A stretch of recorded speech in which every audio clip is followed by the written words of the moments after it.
एक महत्वपूर्ण विषय की तरफ आपको ले चल रहा हूं मैं, जिसकी मैं चर्चा कर रहा था कि पॉलिटिको मैगजीन, अगर पॉलिटिको का यह कहना है कि शी जिनपिंग असल में ताकतवर नहीं है, शी जिनपिंग खतरनाक है, खूंखार है, तो क्यों कहा जा रहा है? जरा वो देखिए।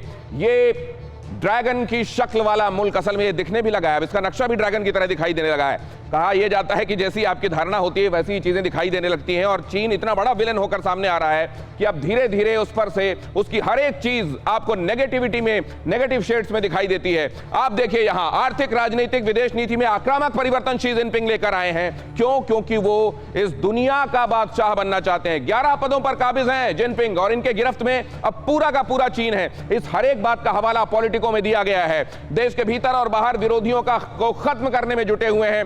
हर तरीके से किसी भी स्तर तक जाकर वो विरोधियों को खत्म कर रहे हैं। करप्शन के नाम पर घर के अंदर उन्होंने लोगों को ठिकाने लगाया और बाहर जासूसी करा रहे हैं। दुनिया भर में जिनपिंग के इशारे पर जासूसी हो रही है, और जासूसी के लिए लोगों का इस्तेमाल तो हो ही रहा है, टेक्नोलॉजी का इस्तेमाल हो रहा है, आर्टिफिशियल इंटेलिजेंस का इस्तेमाल हो रहा है। हर वो तरीका, चिप लगा के, ट्रोजन करके, कुछ भी करके जानकारी चाहिए। मानवाधिकारों को ठेंगे पर रखकर जिनपिंग चल रहे हैं। शिनजियांग में जो हो रहा है वो आपसे छिपा हुआ नहीं, लेकिन उसको भी किस तरीके से ढका जा रहा है पर्दे में, अगले पड़ाव पर बताऊंगा। ईरान, बेलारूस, वेनेजुएला, जहां पर भी निरंकुश शासन दिखाई देता है वहां पर शह देता है उस शासन को। क्यों? क्योंकि उस चीन को मालूम है कि अगर मैं ऐसा करता रहा, इस बात को हवा देता रहा, तो आने वाले दिनों में अपनी ताकत में और इजाफा कर लूंगा। इस तरीके के न्यूसेंस के लोगों को अपने साथ इकट्ठा करके अपनी न्यूसेंस वैल्यू को और बढ़ा लूंगा। लेकिन क्या इस बात को दुनिया समझ नहीं रही है? इसको जरा अशोक सज्जनहार साहब से समझें। अशोक सज्जनहार साहब, ये न्यूसेंस वैल्यू दुनिया अब इसको लगाम लगाएगी सर? देखिए, दुनिया तो एकदम साथ में आ गई है। जो इसका चीन का रुतबा है, या कहिए क्लाउड है, या इन्फ्लुएंस है, हालांकि कुछ देशों के साथ जरूर है जिसको कि उसने अपने डेट ट्रैप में डाल लिया है। जहां पर उसने निवेश किया है वहां की सरकारें बिल्कुल वही बोली बोलती हैं जो चीन चाहता है।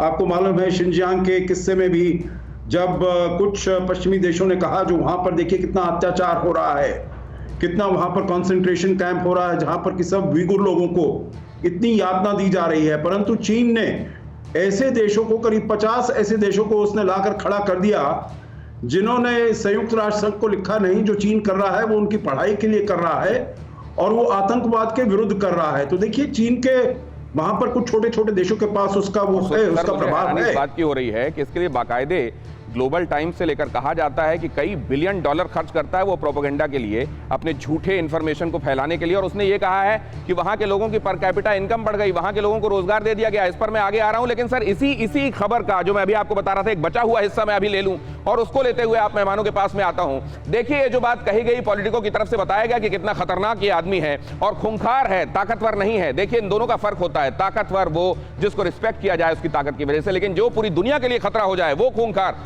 अब आप देखिए, ये तमाम नेता हेकड़ी निकालने में लगे हुए हैं शी जिनपिंग की।